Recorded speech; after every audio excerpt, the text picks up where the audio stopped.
As I am a China watcher, I do like to find out things which may not be on the mainstream media, or it may just be a small headline in a Western media outlets. My name is James. Welcome along to my channel. And yes, mainly we talk about China.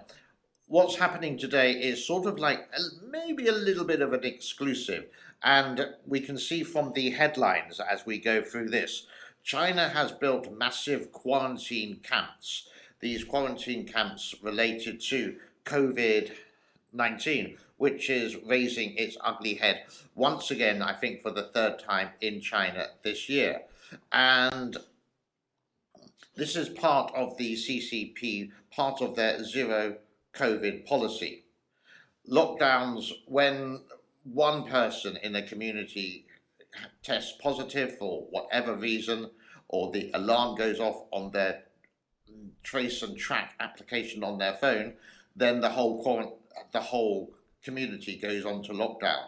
And the Chinese officials have also admitted that vaccines have a low effective rate, which is the Sinovac or the Sinopharm.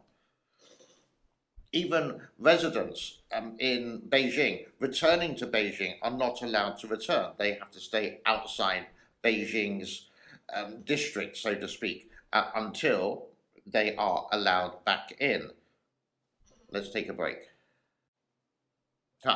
Welcome back. Even in Disneyland in Shanghai, one guest got COVID-19, was tested positive, and they locked down the whole park. And they had to test not only the employees, but all the people within the park, and while they could even watch the fireworks. This is not makeup, this is an actual real picture. Now, is this good or is this bad? Is it taking away human liberty, human rights? That it's your decision to make.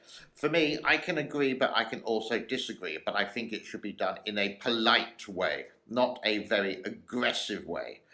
Treating humans like humans, not treating humans like cattle, like the back of the aeroplane, instead of premium economy or even first or business class. So, as China pursues zero COVID, threats of the death penalty used to enforce restrictions. Now, of course, the government is not going to admit this, but lawyers have, that if you break the COVID laws, if you break lockdown, that could be for not just you, but your family, possibly going somewhere where you'll never see the light of day again. In fact, you won't see life again. This bit I can't really confirm, and that is really going too far. I do believe there should be some kind of enforcement, maybe like a short-term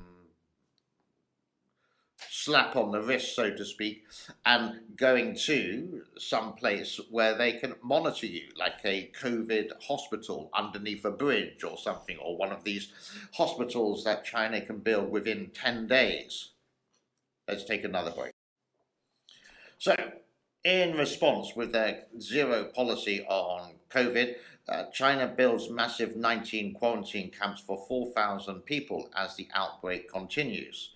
Now, these are not massive outbreaks, according to China, but we don't know. The information we get out from China is quite scarce. But what would happen is that they may send you off on a little choo-choo train, like this, and then they will put you into a small cell, which would look like this. But this is the thing, it's not free. You have to pay for it. About $773 US for 21 days isolation. I don't know, to be honest, about other countries, if you do have to pay. I know the similar happens in Thailand. If you get tested positive, you'll be whisked away to a sort of camp like this, and I don't know if you have to pay, or if you go to Thailand, would the insurance pay, or for Thai nationals, you don't have to pay. Don't know. But I know that happens in Thailand as well, but I would say it's not as aggressive. Thai people are far more polite in that way. You would be asked to, but you would have to go. So this is sort of the stuff that China doesn't want you to see. But this is what happens, and we have the photographic evidence for it. There is a lot more which I am unable to show on YouTube, and for the full article, I would highly suggest you go to a website called China Uncensored, where you can see a lot of these headlines, along with more details of the headline and some videos which they have managed to capture. This is the truth about China. This is what China does want to show you. They just want to say, we're doing marvelous with COVID, and most possibly they are one of the best in the world. You could say not as good as here, but I would say one of the best in the world. And when something does happen, it's a complete bam. And they say there's a lockdown, and they will do testing, and they will show videos of the testing, but they don't show after the testing. And this is what I'm doing today. My name is James. Thank you for your time. Bye-bye.